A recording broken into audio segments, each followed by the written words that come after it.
ਸ੍ਰੀ ਵਾਹਿਗੁਰੂ ਜੀ।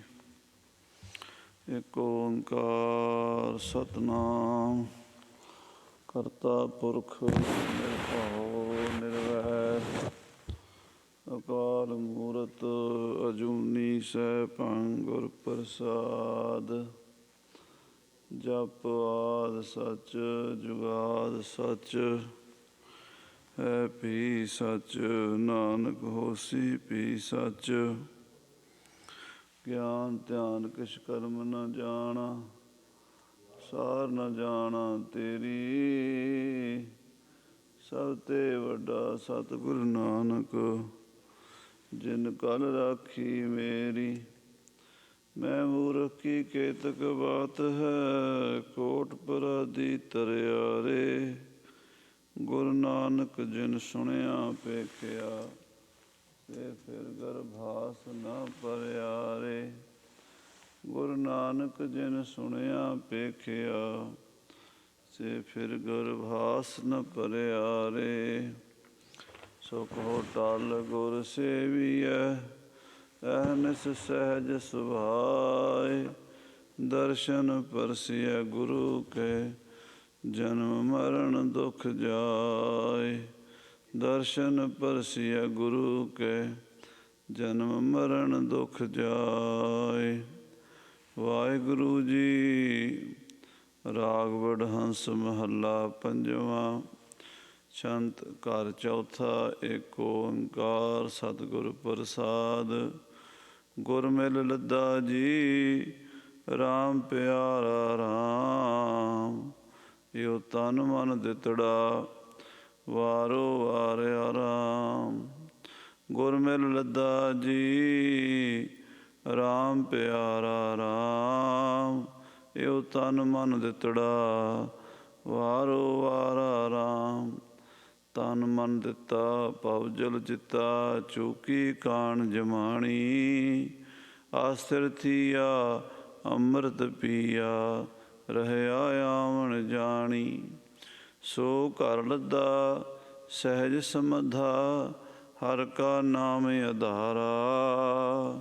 ਕਹੋ ਨਾਨਕ ਸੁਖ ਮਾਣੇ ਰਲੀਆਂ ਗੁਰ ਪੂਰੇ ਕਉ ਨਮਸਕਾਰਾ। ਕਹੋ ਨਾਨਕ ਸੁਖ ਮਾਣੇ ਰਲੀਆਂ ਗੁਰ ਪੂਰੇ ਕਉ ਨਮਸਕਾਰਾ। ਵਾਹਿਗੁਰੂ ਜੀ ਕਾ ਖਾਲਸਾ ਵਾਹਿਗੁਰੂ ਜੀ। ਪਰਮ ਸਨਮਾਨਯੋਗ ਗੁਰੂ ਕੀ ਸਾਜੀ ਨਵਾਜੀ ਹੋਈ ਗੁਰੂ ਖਾਲਸਾ ਸਾਧ ਸੰਗਤ ਜੀ। ਜਿਨ ਕੇ ਭਾਗ ਵੱਡੇ ਹੈ ਭਾਈ ਤਿਨ ਸਾਧੂ ਸੰਗ ਮੁਖ ਜੁਰੇ। ਆਪ ਜੀ ਅਤਿਅੰਤ ਵਡਭਾਗੇ ਹੋ ਜੋ ਕਿ ਸਤਿਗੁਰੂ ਸਾਹਿਬ ਸ੍ਰੀ ਗੁਰੂ ਗ੍ਰੰਥ ਸਾਹਿਬ ਜੀ ਦੇ ਪਾਵਨ ਪਵਿੱਤਰ ਚਰਨ ਕਮਲਾਂ 'ਚ ਹਾਜ਼ਰੀਆਂ ਭਰ ਕੇ ਆਪਣੇ ਜੀਵਨ ਦੀਆਂ ਕੀਮਤੀ ਘੜੀਆਂ ਗੁਰੂ ਲੇਖੇ ਲਾ ਰਹੇ ਹੋ।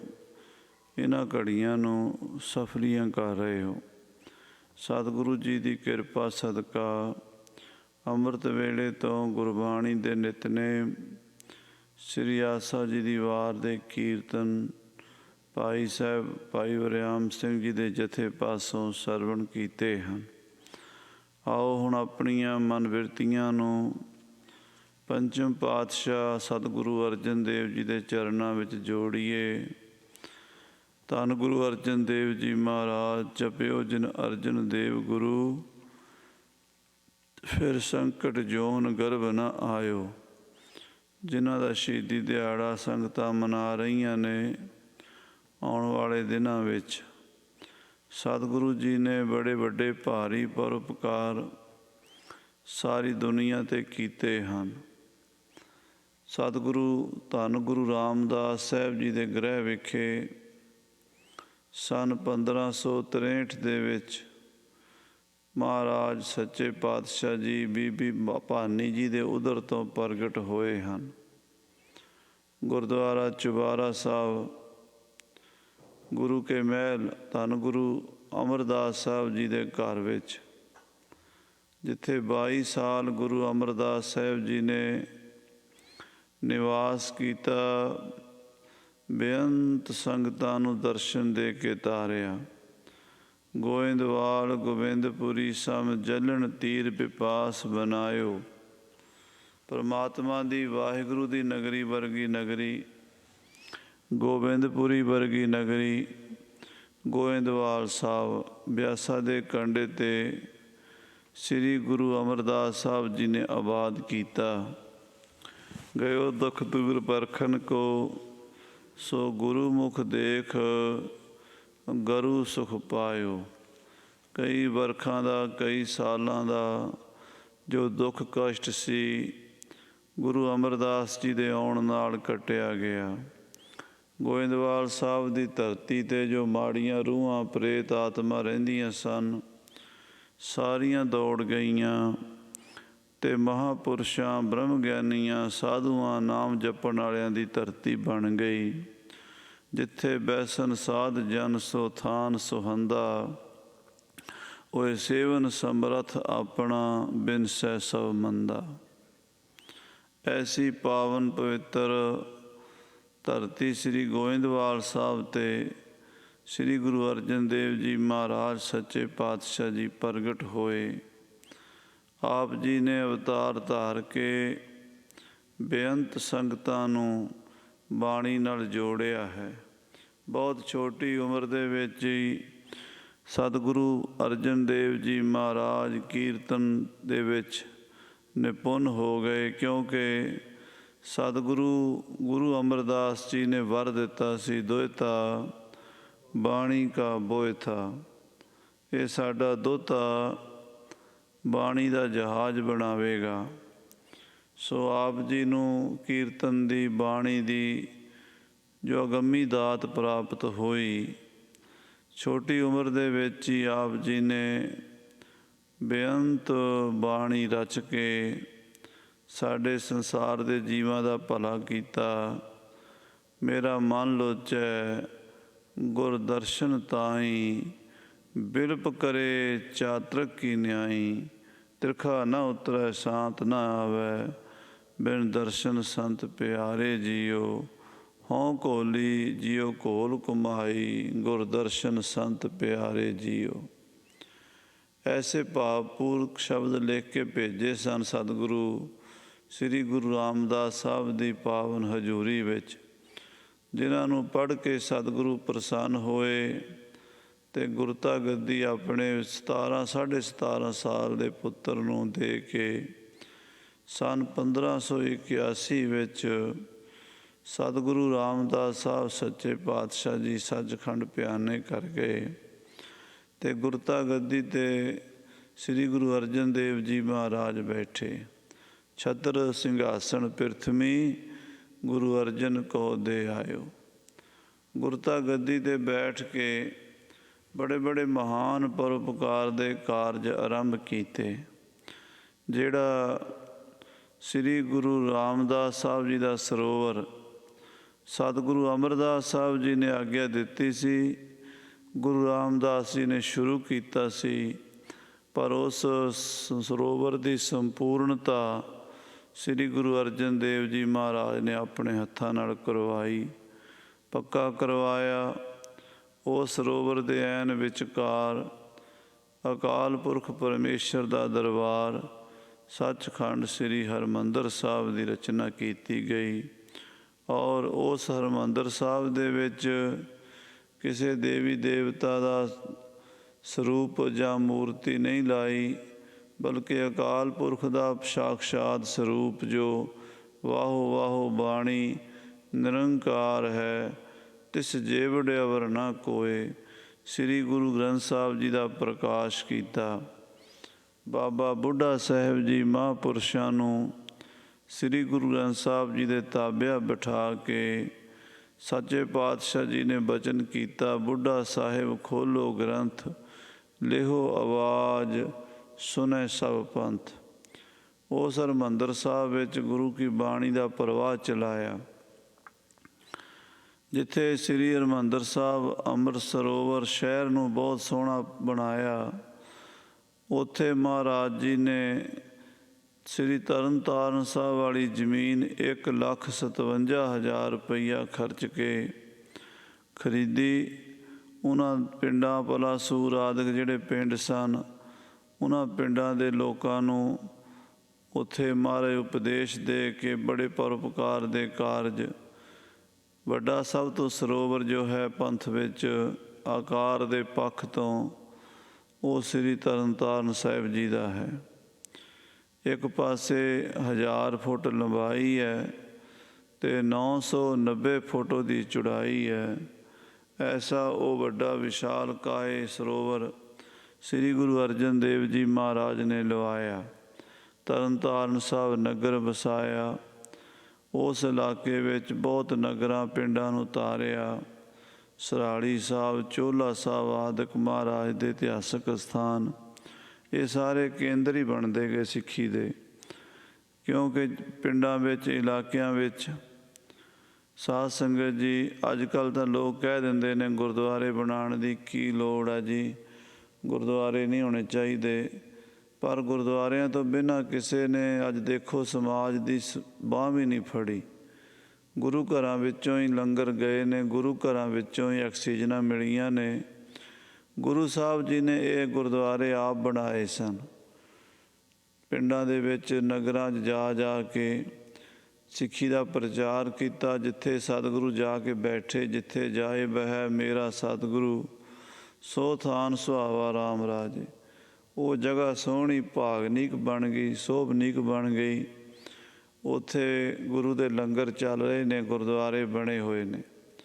ਲਾਹੌਰ ਸ਼ਹਿਰ ਦੇ ਵਿੱਚ ਵੀ ਮਹਾਰਾਜ ਨੇ ਜਾ ਕੇ ਉੱਥੇ ਵੀ ਲੰਗਰ ਲਾਇਆ ਸੀ, ਜਦੋਂ ਪੰਜਾਬ 'ਚ ਕਾਲ ਪੈ ਗਿਆ ਸੀ। ਇੰਨਾ ਸਮਾਂ ਮਾੜਾ ਆਇਆ ਸੀ, ਅੰਨ ਦਾ ਦਾਣਾ ਨਹੀਂ ਸੀ ਮਿਲਦਾ।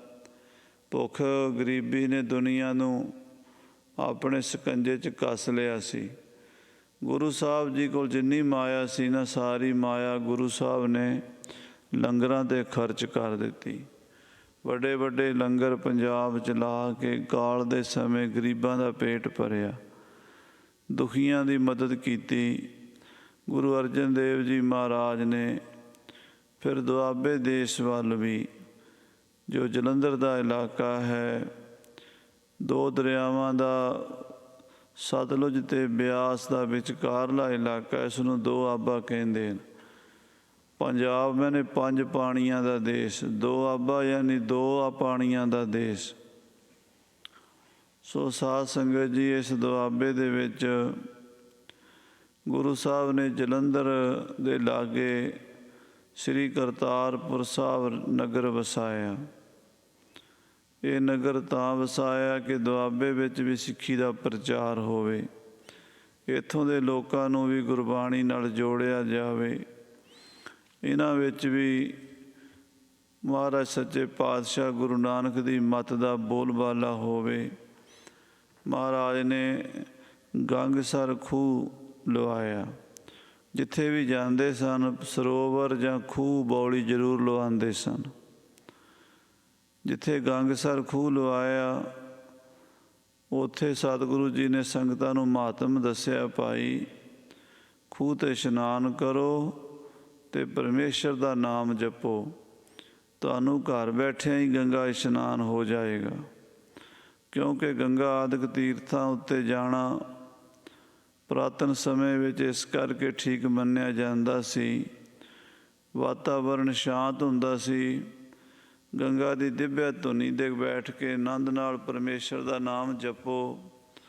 ਸੰਸਾਰ ਤੋਂ ਵਿਰਕਤ ਹੋ ਕੇ ਮਹਾਂਪੁਰਸ਼ਾਂ ਸਾਧੂਆਂ ਨੇ ਹਜ਼ਾਰਾਂ ਲੱਖਾਂ ਸਾਲਾਂ ਤੋਂ ਐਸਾ ਪ੍ਰੈਕਟੀਕਲ ਕੀਤਾ ਸੀ।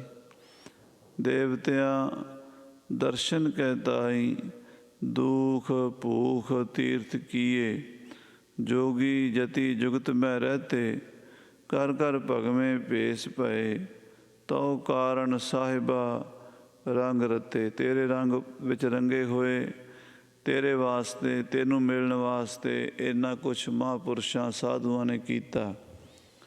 ਹੁਣ ਕਲਯੁਗ ਦਾ ਸਮਾਂ ਆ ਗਿਆ, ਤੀਰਥਾਂ ਦੇ ਉੱਤੇ ਐਸੇ ਲੋਕ ਕਾਬਜ਼ ਹੋ ਗਏ ਹਨ ਜਿਹੜੇ ਕੇਵਲ ਅਤੇ ਕੇਵਲ ਆਪਣਾ ਪ੍ਰਯੋਜਨ ਪੈਸਾ ਲੁੱਟਣਾ ਹੀ ਜਾਣਦੇ ਹਨ। ਜਿਹੜਾ ਵੀ ਕੋਈ ਸ਼ਰਧਾਲੂ ਗੰਗਾ 'ਤੇ ਮੱਥਾ ਟੇਕਣ ਆਵੇ, ਉਹਦੇ ਕੱਪੜੇ ਲਾਹ ਲੈਂਦੇ ਹਨ, ਉਹਨੂੰ ਕਹਿਣਗੇ ਇੱਥੇ ਦਾਨ ਕਰ, ਇੱਥੇ ਦਾਨ ਕਰ। ਉਹਦੇ ਕੋਲ ਘਰ ਜਾਣ ਜੋਗਾ ਕਿਰਾਇਆ ਵੀ ਨਾ ਰਵੇ।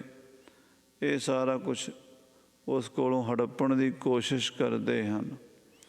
ਉਹਦੇ ਬਦਲੇ ਵਿੱਚ ਫੋਕਟ ਕਰਮ ਕਾਂਡ, ਬੇਲੋੜੇ ਕੰਮ ਉਹ ਦੱਸਦੇ ਹਨ। ਕਿਸੇ ਨੂੰ ਪਰਮਾਤਮਾ ਦਾ, ਵਾਹਿਗੁਰੂ ਦਾ ਰਸਤਾ ਨਹੀਂ ਦੱਸਦੇ। ਕੋ ਨਾ ਬ੍ਰਹਮ ਬਤਾਏ ਹਮੈ ਦੈ। 10ਵੇਂ ਪਾਤਸ਼ਾਹ ਕਹਿੰਦੇ ਲਿਓ ਹੀ ਲਿਓ ਕਹਿ ਸਭ ਕੋ ਨਰ। ਲਿਓ, ਲੈਣਾ ਹੀ ਲੈਣਾ ਸਾਰੇ ਕਹਿੰਦੇ ਆ ਵੀ ਦੇ ਕੇ ਜਾ ਦਾਨ ਦਛਨਾ। ਲਿਓ ਹੀ ਲਿਓ ਕਹਿ ਸਭ ਕੋ ਨਰ, ਕੋ ਨਾ ਬ੍ਰਹਮ ਬਤਾਏ ਹਮੈ ਦੈ। ਕੋਈ ਸਾਨੂੰ ਬ੍ਰਹਮ ਨਹੀਂ ਦੱਸਦਾ, ਪਰਮਾਤਮਾ ਬਾਰੇ ਨਹੀਂ ਦੱਸਦਾ। ਐਸੀ ਮਾੜੀ ਹਾਲਤ ਸੀ ਲੋਕਾਂ ਦੀ, ਤੀਰਥਾਂ ਦੀ। ਤਾਂ ਫਿਰ ਸਤਿਗੁਰੂ ਜੀ ਨੇ ਆਪਣੇ ਤੀਰਥ ਪ੍ਰਗਟ ਕੀਤੇ ਹਨ। ਸ੍ਰੀ ਅੰਮ੍ਰਿਤਸਰ ਸਾਹਿਬ, ਤਰਨ ਤਾਰਨ ਸਾਹਿਬ, ਗੋਇੰਦਵਾਲ ਸਾਹਿਬ, ਸ੍ਰੀ ਕਰਤਾਰਪੁਰ, ਗੰਗਸਰ, ਡੱਲੇ ਪਿੰਡ ਵਿੱਚ ਵੀ ਬੌਲੀ ਬਣਾਈ ਹੈ। 72 ਬ੍ਰਹਮ ਗਿਆਨੀ ਡੱਲੇ ਪਿੰਡ 'ਚ ਹੋਏ ਹਨ। 72 ਮਹਾਂਪੁਰਸ਼ਾਂ ਦੀ ਯਾਦ ਵਿੱਚ 72 ਪੌੜੀਆਂ ਦੀ ਉੱਥੇ ਬੌਲੀ ਬਣੀ ਹੋਈ ਹੈ। 6ਵੇਂ ਪਾਤਸ਼ਾਹ ਦੀ ਬਰਾਤ ਉੱਥੇ ਗਈ ਸੀ ਅਤੇ ਗੁਰੂ ਅਰਜਨ ਦੇਵ ਜੀ ਨੂੰ ਸੰਗਤ ਨੇ ਬੇਨਤੀ ਕੀਤੀ ਸੀ, ਬਾਬਾ ਨਰੈਣ ਦਾਸ ਜੀ ਹੋਰਾਂ ਨੇ, ਮਹਾਰਾਜ ਆਪ ਜੀ ਆਏ ਹੋ ਅਤੇ ਕਿਰਪਾ ਕਰੋ ਇਸ ਨਗਰ ਨੂੰ ਕੋਈ ਆਪਣੀ ਨਿਸ਼ਾਨੀ ਬਖਸ਼ ਜਾਓ, ਤਾਂ ਕਿ ਅਸੀਂ ਯਾਦ ਕਰਿਆ ਕਰਾਂਗੇ ਵੀ ਸਾਡੇ ਗੁਰੂ ਸਾਹਿਬ ਇੱਥੇ ਆ ਕੇ ਇਹ ਨਿਸ਼ਾਨੀ ਲਾ ਗਏ ਸਨ। ਅਤੇ ਮਹਾਰਾਜ ਨੇ ਨਿਸ਼ਾਨੀ ਉਹ ਲਾਈ ਜਿਹੜੀ ਜੁਗੋ ਜੁਗ ਟਲ ਰਹਿਣੀ ਹੈ। ਸਾਧ ਸੰਗਤ ਜੀ, ਖੂਹ, ਬੌਲੀਆਂ, ਤਲਾਬ ਲੱਖਾਂ ਸਾਲਾਂ ਤੱਕ ਸਾਂਭੇ ਜਾ ਸਕਦੇ ਹਨ। ਬਾਕੀ ਬਿਲਡਿੰਗਾਂ ਢਹਿ ਜਾਂਦੀਆਂ, ਬਦਲ ਜਾਂਦੀਆਂ। ਪਾਣੀ ਦੀ ਹਰ ਇੱਕ ਨੂੰ ਲੋੜ ਪੈਂਦੀ ਰਹਿਣੀ ਹੈ ਜਿੰਨਾ ਚਿਰ ਦੁਨੀਆ ਰਹਿਣੀ ਹੈ। ਅਤੇ ਗੁਰੂ ਸਾਹਿਬ ਪਹਿਲਾ ਬਾਣੀ ਜੀਓ ਹੈ ਜਿਤ ਹਰਿਆ ਸਭ ਕੋਏ। ਜਿਹੜੀ ਜਿੱਥੋਂ ਲਾਈਫ ਸ਼ੁਰੂ ਹੁੰਦੀ ਹੈ, ਜਿੱਥੋਂ ਸਾਡੀ ਜ਼ਿੰਦਗੀ ਸ਼ੁਰੂ ਹੁੰਦੀ ਹੈ, ਉੱਥੋਂ ਸਾਨੂੰ ਪਰਮਾਤਮਾ ਨਾਲ ਜੋੜਦੇ ਹੈ, ਉਹ ਪਾਣੀ ਹੈ।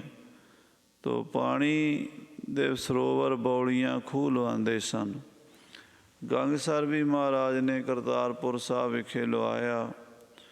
ਸੰਗਤਾਂ ਜੋ ਦੁਆਬੇ ਦੀਆਂ, ਮਾਝੇ ਦੀਆਂ ਗੰਗਾ ਜਾਂਦੀਆਂ ਸਨ, ਮਹਾਰਾਜ ਉਪਦੇਸ਼ ਦਿੰਦੇ, ਭਾਈ ਘਰ ਵਿੱਚ ਹੀ ਤੀਰਥ ਨਹਾਵਣ ਜਾਓ, ਤੀਰਥ ਨਾਮ ਹੈ।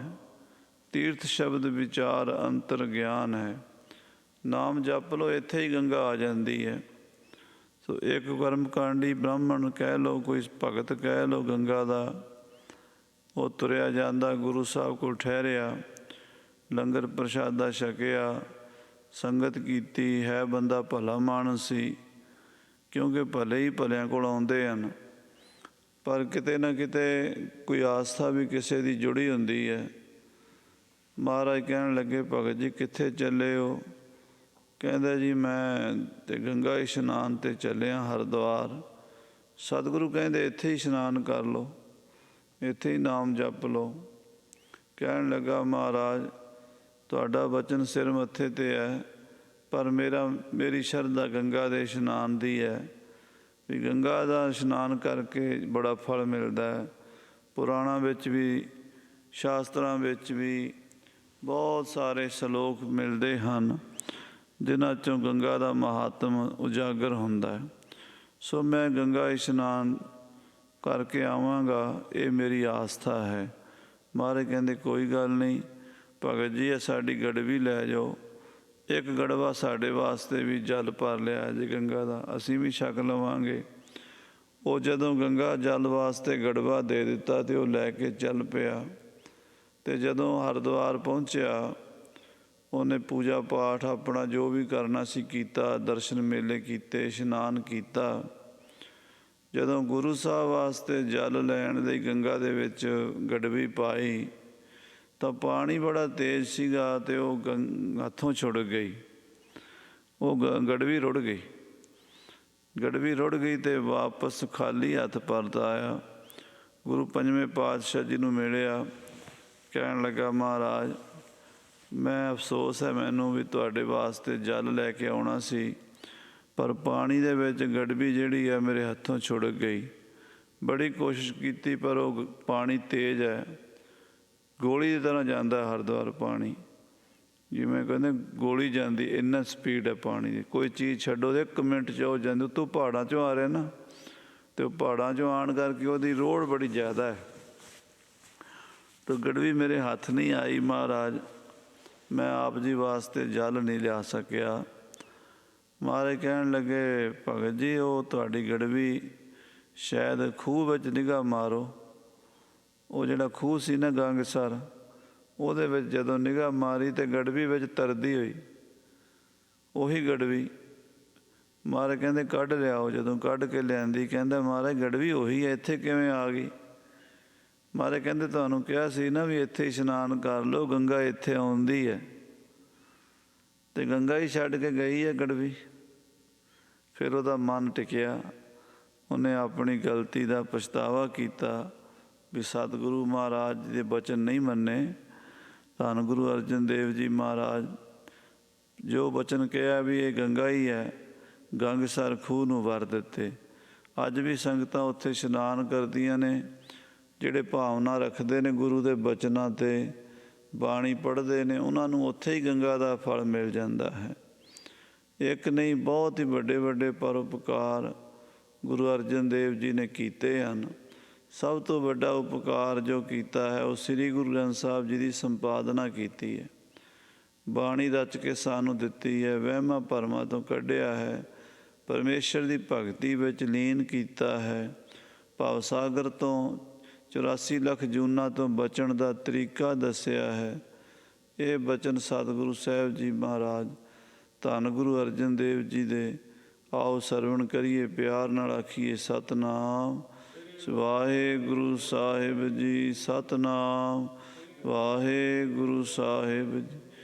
ਰਾਗ ਵਡਹੰਸ ਮਹੱਲਾ ਪੰਜਵਾਂ। ਛੰਤ ਘਰ ਚੌਥਾ। ਪੰਜਵੇਂ ਪਾਤਸ਼ਾਹ ਜੀ ਵਡਹੰਸ ਰਾਗ ਵਿੱਚ ਛੰਤ ਉਚਾਰਨ ਕਰ ਰਹੇ ਨੇ। ਚੌਥੇ ਘਰ ਵਿੱਚ ਗਾਣ ਦਾ ਇਸ਼ਾਰਾ ਦੇ ਰਹੇ ਨੇ। ਇੱਕ ਓਂਕਾਰ ਸਤਿਗੁਰ ਪ੍ਰਸਾਦ। ਇੱਕ ਵਾਹਿਗੁਰੂ ਜੋ ਅਦੁੱਤੀ ਹੈ, 2 3 4 ਨਹੀਂ, ਕੇਵਲ ਅਤੇ ਕੇਵਲ ਇੱਕੋ ਹੀ ਹੈ। ਉਹ ਪਰਮਾਤਮਾ ਜੋ ਸਰਵ ਵਿਆਪਕ ਹੈ, ਉਹ ਪਰਮਾਤਮਾ ਜੋ ਕੇਵਲ ਅਤੇ ਕੇਵਲ ਇੱਕੋ ਹੀ ਹੈ। ਸਤਿਗੁਰੂ ਦੀ ਕਿਰਪਾ ਨਾਲ ਉਹਦੀ ਪ੍ਰਾਪਤੀ ਹੁੰਦੀ ਹੈ। ਇੱਕ ਓਂਕਾਰ ਸਤਿਗੁਰ ਪ੍ਰਸਾਦ। ਇੱਕ ਪਰਮਾਤਮਾ ਜਾਗਰਤ ਸੁਪਨ ਸੁਖੋਪਤੀ ਤਿੰਨਾਂ ਅਵਸਥਾ ਵਿੱਚ ਆਈ ਵਿਟਨੈਸ ਬਣ ਕੇ ਰਹਿੰਦਾ, ਪਰ ਨਿਰਲੇਪ ਰਹਿੰਦਾ। ਸਤ ਚੇਤਨ ਆਨੰਦ ਸਰੂਪ ਹੈ, ਸਤਿਗੁਰੂ ਦੀ ਕਿਰਪਾ ਨਾਲ ਮਿਲਦਾ ਹੈ। ਗੁਰ ਮਿਲ ਲੱਦਾ ਜੀ ਰਾਮ ਪਿਆਰਾ ਰਾਮ। ਸਤਿਗੁਰੂ ਜੀ ਨੂੰ ਮਿਲ ਕੇ, ਗੁਰੂ ਨੂੰ ਮਿਲ ਕੇ ਉਹ ਪਰਮਾਤਮਾ ਪਾ ਲਿਆ। ਗੁਰੂ ਅਰਜਨ ਦੇਵ ਜੀ ਕਹਿੰਦੇ ਜਿਹੜਾ ਬਹੁਤ ਹੀ ਪਿਆਰਾ ਹੈ ਅਤੇ ਸਾਰਿਆਂ ਵਿੱਚ ਰਮਿਆ ਹੋਇਆ ਹੈ ਅੰਦਰ ਹੀ, ਪਰ ਦਿਸਦਾ ਨਹੀਂ ਸੀ। ਗੁਰੂ ਨੇ ਅੰਦਰਲੀ ਚੀਜ਼ ਪ੍ਰਗਟ ਕਰਕੇ ਦਿਖਾ ਦਿੱਤੀ। ਗੁਰ ਕਾਢ ਤਲੀ ਦਿਖਲਾਇਆ ਥਾ। ਹੈ ਤਾਂ ਅੰਦਰ ਹੀ ਹੈ, ਪਰ ਅੰਦਰੋਂ ਦਿਸਦਾ ਕੋਈ ਨਹੀਂ, ਸਾਰੇ ਬਾਹਰ ਦੇਖੀ ਜਾਂਦੇ। ਗੁਰੂ ਨੇ ਅੰਦਰ ਦੇਖਣ ਦੀ ਜਾਚ ਸਿਖਾਈ ਹੈ। ਗੁਰ ਮਿਲ ਲੱਦਾ ਜੀ, ਗੁਰੂ ਨੂੰ ਮਿਲ ਕੇ ਲੱਭਾ ਹੈ। ਰਾਮ ਪਿਆਰਾ ਰਾਮ, ਜਿਹੜਾ ਰਮਿਆ ਹੋਇਆ ਭਗਵਾਨ ਸਾਰਿਆਂ ਵਿੱਚ ਹੈ। ਸੋ ਅੰਤਰ ਸੋ ਬਾਹਰ ਅਨੰਤ, ਘਟ ਘਟ ਵਿਆਪ ਰਿਹਾ ਭਗਵੰਤ। ਧਰਨ ਮਾਏ ਆਕਾਸ਼ ਪਿਆਲ, ਸਰਬ ਲੋਕ ਪੂਰਨ ਪ੍ਰਤਪਾਲ। ਐਸਾ ਪਰਮਾਤਮਾ ਲੱਭਾ ਹੈ। ਇਹ ਉਹ ਤਨ ਮਨ ਦਿੱਤੜਾ ਵਾਰੋ ਵਾਰਾ ਰਾਮ। ਇਹ ਤਨ ਮਨ ਅਸੀਂ ਆਪਣੇ ਸਤਿਗੁਰੂ ਤੋਂ ਵਾਰ-ਵਾਰ ਸੁੱਟੀਏ, ਕੁਰਬਾਨ ਕਰ ਦਈਏ, ਕਿਉਂਕਿ ਜਿਸ ਗੁਰੂ ਨੇ ਉਹ ਪਰਮਾਤਮਾ ਦੇ ਦਰਸ਼ਨ ਕਰਾਏ ਨੇ ਜਿਹਦੇ ਕੋਈ ਕਰ ਨਹੀਂ ਸਕਦਾ। ਕਹਿੰਦੇ ਕਿਉਂ ਨਾ ਮਰੀਜੈ ਜੀੜਾ ਨਾ ਦੀਜੈ, ਜਾਂ ਸੋ ਭਇਆ ਵਿਡਾਣਾ।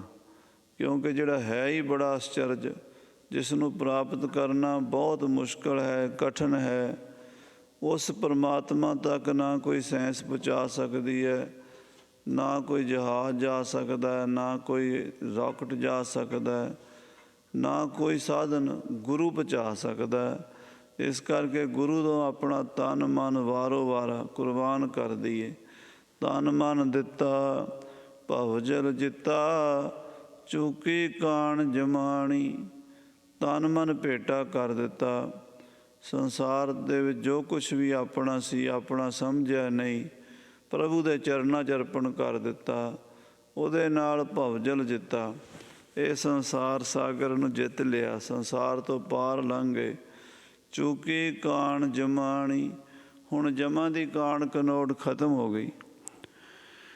ਹੁਣ ਜਮ ਨਹੀਂ ਆ ਸਕਦੇ, ਹੁਣ ਜਮ ਨਹੀਂ ਮਾਰ ਸਕਦੇ। ਅੰਮ੍ਰਿਤ ਅਸਥਿਰ ਥੀਆ, ਅੰਮ੍ਰਿਤ ਪੀਆ, ਰਹਿਆ ਆਵਣ ਜਾਣੀ।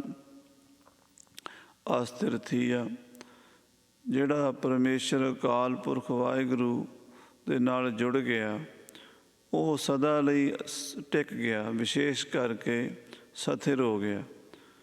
ਗੁਰਬਾਣੀ ਵਿੱਚ ਮਹਾਰਾਜ ਨੇ ਨਵੇਂ ਸ਼ਬਦ ਆਪਣੇ ਢੰਗ ਨਾਲ ਵਰਤੇ ਹਨ। ਆਮ ਤੌਰ 'ਤੇ ਸ਼ਬਦ ਹੋਏਗਾ ਸਥਿਰ, ਸਥਾਨ 'ਤੇ ਟਿਕਿਆ ਹੋਇਆ, ਸਥਿਰ। ਪਰ ਜਦੋਂ ਉਹਦੇ ਨਾਲ ਐੜਾ ਲੱਗ ਜਾਂਦਾ ਹੈ ਤਾਂ ਉਹਦਾ ਆਪੋਜਿਟ ਅਰਥ ਬਣ ਸਕਦਾ, ਜਿਵੇਂ ਆਮ ਬ੍ਰਿਜ ਭਾਸ਼ਾ ਦੇ ਗ੍ਰੰਥਾਂ 'ਚ ਹੁੰਦਾ। ਸਥਿਰ ਟਿਕਿਆ ਹੋਇਆ, ਅਸਥਿਰ ਦਾ ਮਤਲਬ ਜੋ ਨਾ ਟਿਕਿਆ ਹੋਵੇ। ਪਰ ਗੁਰਬਾਣੀ 'ਚ ਐਸਾ ਨਹੀਂ ਹੈ। ਗੁਰਬਾਣੀ 'ਚ ਐੜਾ ਵਿਸ਼ੇਸ਼ ਦਾ ਵਾਚਕ ਹੈ। ਅਸਥਿਰ ਵਿਸ਼ੇਸ਼ ਕਰਕੇ ਟਿਕਿਆ ਹੋਇਆ। ਨਾ ਟਿਕਿਆ ਹੋਇਆ ਅਰਥ ਬਣੇਗਾ ਤਾਂ ਫਿਰ ਆਪੋਜਿਟ ਹੋ ਜਾਏਗਾ ਨਾ। ਤਾਂ ਇੱਥੇ ਹੈ ਵਿਸ਼ੇਸ਼ ਕਰਕੇ ਟਿਕਿਆ ਹੋਇਆ। ਕੁਝ ਸਮੇਂ ਲਈ ਟਿਕੀ ਹੁੰਦੀ ਚੀਜ਼, ਪਰ ਸਦਾ ਨਹੀਂ ਟਿਕੀ ਹੁੰਦੀ। ਵਾਹਿਗੁਰੂ ਤਾਂ ਵਿਸ਼ੇਸ਼ ਕਰਕੇ ਸਦਾ ਹੀ ਟਿਕਿਆ ਹੋਇਆ। ਜਦੋਂ ਸੰਸਾਰ ਵੀ ਨਹੀਂ ਹੁੰਦਾ, ਪਰਲੋ ਹੋ ਜਾਂਦੀ ਹੈ, ਖੰਡ ਬ੍ਰਹਮੰਡ ਵੀ ਨਹੀਂ ਹੁੰਦੇ, ਚੰਦ ਸੂਰਜ ਗ੍ਰਹਿ ਤਾਰੇ ਵੀ ਨਹੀਂ ਹੁੰਦੇ, ਅਰਬਦ ਨਰਬਦ ਧੁੰਦੂਕਾਰਾ, ਧਰਨ ਗਗਨਾ ਹੁਕਮ ਅਪਾਰਾ, ਉਸ ਵੇਲੇ ਵੀ ਟਿਕਿਆ ਹੋਇਆ, ਹੁਣ ਵੀ ਟਿਕਿਆ ਹੋਇਆ, ਆਉਣ ਵਾਲੇ ਸਮੇਂ 'ਚ ਵੀ ਟਿਕਿਆ ਹੋਇਆ। ਆਦਿ ਸੱਚ ਜੁਗਾਦ ਸੱਚ ਹੈ ਪੀ ਸੱਚ, ਨਾਨਕ ਹੋਸੀ ਪੀ ਸੱਚ। ਮਹਾਂਪੁਰਸ਼ਾਂ ਨੇ ਸਰੂਪ ਦੱਸਿਆ ਐਰਨ ਦੀ ਤਰ੍ਹਾਂ। ਜਿਵੇਂ ਲੁਹਾਰ ਦੇ ਕਾਰਖਾਨੇ ਵਿੱਚ ਲੋਹਾ ਕੁੱਟਣ ਵਾਸਤੇ ਕੋਈ 50-60 ਕਿੱਲੋ ਦੀ, 100 ਕਿੱਲੋ ਦੀ ਲੋਹੇ ਦੀ ਇੱਕ ਸਿਲ ਰੱਖੀ ਹੁੰਦੀ ਹੈ, ਜਿਹਦੇ ਉੱਤੇ ਲੋਹਾ ਘੜਿਆ ਜਾਂਦਾ ਹੈ। ਉਹਦੇ 'ਤੇ ਰੋਜ਼ ਹਜ਼ਾਰਾਂ ਥੋੜੇ ਪੈਂਦੇ ਨੇ, ਪਰ ਉਹ ਆਪਣੀ ਥਾਂ ਤੋਂ ਅਗਾਂਹ ਪਿਛਾਂਹ ਨਹੀਂ ਹੁੰਦੀ। ਐਰਨ ਟਿਕੀ ਰਹਿੰਦੀ ਹੈ ਆਪਣੀ ਥਾਂ 'ਤੇ। ਇਸੇ ਤਰ੍ਹਾਂ ਸੰਸਾਰ ਦੇ ਵਿੱਚ ਮਾਇਆ ਦੇ ਕੌਤਕ ਮਿੰਟ ਮਿੰਟ ਬਦਲਦੇ ਰਹਿੰਦੇ ਆ। ਮਾਇਆ ਦੇ ਸੀਨ ਬਦਲਦੇ ਰਹਿੰਦੇ ਆ, ਮਾਇਆ ਦੇ ਥੋੜੇ ਬਦਲਦੇ ਰਹਿੰਦੇ ਆ, ਪਰ ਪ੍ਰਮਾਤਮਾ ਦੀ ਐਰਨ ਟਿਕੀ ਰਹਿੰਦੀ ਹੈ। ਉਹ ਹਰ ਇੱਕ ਚੀਜ਼ 'ਚ ਆਈ ਵਿਟਨੈਸ ਬਣ ਕੇ ਦੇਖੀ ਜਾ ਰਿਹਾ, ਬੈਠਾ ਵੇਖਿਆ ਵੱਖ ਇਕੇਲਾ। ਸਭ ਕੁਛ ਉਹਦੇ ਸਾਹਮਣੇ ਹੋ ਰਿਹਾ, ਸਭ ਕੁਛ ਉਹ ਕਰ ਰਿਹਾ, ਫਿਰ ਵੀ ਨਿਰਲੇਪ ਹੈ। ਅਸਥਿਰ ਥੀਆ, ਜਦੋਂ ਕੋਈ ਉਹਦੇ ਨਾਲ ਜੁੜ ਗਿਆ ਉਹ ਬੰਦਾ ਵੀ ਟਿਕ ਜਾਂਦਾ, ਅਸਥਿਰ ਹੋ ਜਾਂਦਾ। ਅੰਮ੍ਰਿਤ ਪੀਆ, ਪਰਮਾਤਮਾ ਦਾ ਨਾਮ ਅੰਮ੍ਰਿਤ ਉਸਨੇ ਪੀ ਲਿਆ। ਰਹਿਆ ਆਵਣ ਜਾਣੀ, ਉਹਦਾ ਆਉਣਾ ਜਾਣਾ ਮੁੱਕ ਗਿਆ। ਸੋ ਘਰ ਲੱਦਾ ਸਹਿਜ ਸਮਧਾ, ਹਰ ਕਾ ਨਾਮ ਆਧਾਰਾ। ਉਹ ਘਰ ਲੱਭ ਗਿਆ ਜਿੱਥੇ ਸਹਿਜ ਅਵਸਥਾ ਹੈ, ਜਿੱਥੇ ਟਿਕਾਓ ਹੈ, ਸਹਿਜੇ ਹੀ ਉਸ ਅਵਸਥਾ 'ਚ ਸਮਾਈ ਹੋ ਗਈ। ਹਰ ਕਾ ਨਾਮ ਆਧਾਰਾ, ਹਰੀ ਦਾ ਨਾਮ ਹੀ ਆਸਰਾ ਹੈ। ਕਉ ਨਾਨਕ ਸੁਖ ਮਾਣੇ ਰਲੀਆਂ, ਗੁਰ ਪੂਰੇ ਕਉ ਨਮਸਕਾਰਾ। ਮਹਾਰਾਜ ਸਾਹਿਬ ਜੀ ਕਹਿੰਦੇ ਜੀਵ ਆਤਮਾ ਸੁਖ ਮਾਣਦੀ ਹੈ, ਰਲੀਆਂ ਮਾਣਦੀ ਹੈ। ਨਾਨਕ ਜਿਨ ਸਤਿਗੁਰ ਭੇਟਿਆ, ਰੰਗ ਰਲੀਆਂ ਮਾਣ। ਉਹ ਰੂਹਾਂ ਪਰਮਾਤਮਾ ਨਾਲ ਭੇਦ ਹੋ ਜਾਂਦੀਆਂ ਹਨ, ਹੁੰਦੀਆਂ ਗੁਰੂ ਕਿਰਪਾ ਨਾਲ ਨੇ। ਇਸ ਕਰਕੇ ਪੂਰੇ ਗੁਰੂ ਨੂੰ ਨਮਸਕਾਰ ਹੈ। ਸੋ ਇਹ ਪਾਵਨ ਬਚਨ ਸੰਗਤਾਂ ਨਾਲ ਸਾਂਝੇ ਕੀਤੇ। ਭੁੱਲਾਂ ਚੁੱਕਾਂ ਦੀ ਖਿਮਾ ਫਤਿਹ ਬੁਲਾਓ। ਵਾਹਿਗੁਰੂ ਜੀ ਕਾ ਖਾਲਸਾ, ਵਾਹਿਗੁਰੂ ਜੀ ਕੀ ਫਤਿਹ। ਕੁਰਾਮ ਕਲੀ ਮਹੱਲਾ ਤੀਜਾ। ਆਨੰਦ ਏਕ ਓਂਕਾਰ ਸਤਿਗੁਰੂ ਆਨੰਦ ਪਿਆ ਮੇਰੀ ਮਾਏ। ਸਤਿਗੁਰੂ ਮੈਂ ਸਤਿਗੁਰ ਤਾਂ ਪਾਇਆ ਸਹਿਜ ਸੇਤੀ, ਮਨ ਵਚੀਆਂ ਵਧਾਏ। ਰਾਗ ਰਤਨ ਪਰਵਾਰ ਭਰੀਆਂ ਸ਼ਬਦ ਗਾ, ਸ਼ਬਦੋ ਤਾਂ ਗਾਵੋ ਹਰੀ ਕੇਰਾ ਮਨ ਜਿਨੀ। ਕਹਿ ਨਾਨਕ ਆਨੰਦ ਹੋਆ। ਸਤਿਗੁਰੂ ਮੈਂ ਏ ਮਨ ਮੇਰਿਆ ਤੂੰ ਸਦਾ ਰਹੁ ਹਰ, ਹਰ ਨਾਲ ਰਹੋ ਤੂੰ ਮਨ ਮੇਰੇ, ਦੁਖ ਸਭ ਵਿਸ ਅੰਗੀਕਾਰੋ ਕਰੇ ਤੇਰਾ ਕਾਰਜ ਸਭ। ਸਭਨਾ ਗੱਲਾਂ ਸਮਰੱਥ ਸੁਆਮੀ, ਸੋ ਕਿਉ ਮਨੋ ਵਿਸ ਕਹਿ ਨਾਨਕ ਮਨ ਮੇਰੇ ਸਦਾ ਰਹੋ। ਸਾਚੇ ਸਾਹਿਬਾ ਕਿਆ ਨਾਹੀ ਕਰ ਤੇਰ, ਘਰ ਤਾਂ ਤੇਰਾ ਸਭ ਕਿਛ ਹੈ, ਜਿਸ ਦੇ ਸੋ ਪਾਵ ਸਦਾ ਸਿਵ ਸਲਾਹ ਤੇਰੀ ਨਾਮ ਮਨ। ਨਾਮ ਜਿਨ ਕੇ ਮਨ ਵਸਿਆ, ਵਾਜੇ ਸ਼ਬਦ ਕਨੇ ਕਹਿ ਨਾਨਕ ਸੱਚੇ ਸਾਹਿਬ ਕਿਆ ਨਾਹੀ ਕਰ ਤੇਰੈ ਸਾਜਾ। ਸਾਚ ਨਾਮ ਆਧਾਰ ਮੇਰਾ, ਜਿਨ ਭੁੱਖਾਂ ਸਭ ਗਵਾਈਆਂ, ਕਰ ਸ਼ਾਂਤ ਸੁਖ ਜਿਨ ਇੱਛਾ ਸਭ ਪੁਜਾਈਆਂ। ਸਦਾ ਕੁਰਬਾਨ ਕੀਤਾ ਗੁਰੂ ਵਿਟੋ, ਜਿਸ ਦੀਆਂ ਕਹਿ ਨਾਨਕ ਸੁਣੋ ਸੰਤੋ, ਸ਼ਬਦ ਤਰੋ ਪਿਆਰੋ ਸਾਚਾ। ਵਾਜੇ ਪੰਜ ਸ਼ਬਦ ਤਿਤ ਘਰ ਸੁਭਾਗੈ, ਘਰ ਸੁਭਾਗੈ ਸ਼ਬਦ ਵਾਜੇ ਕਲਾ ਜਿਤ ਕਰ। ਪੰਜ ਦੂਤ ਤੁਧ ਵਸ ਕੀਤੇ, ਕਾਲ ਕੰਟਕ ਮਾਰੇ ਸੇ ਨਾਮ ਹਰਿ ਕੈ ਲਾਗੇ, ਕਹਿ ਨਾਨਕ ਤੈ ਸੁਖ ਹੋਆ ਤਿਤ। ਅਨੰਦ ਸੁਣੋ ਵਡ ਭਾਗੀ ਹੋ, ਸਗਲ ਮਨੋਰਥ ਪੂਰ।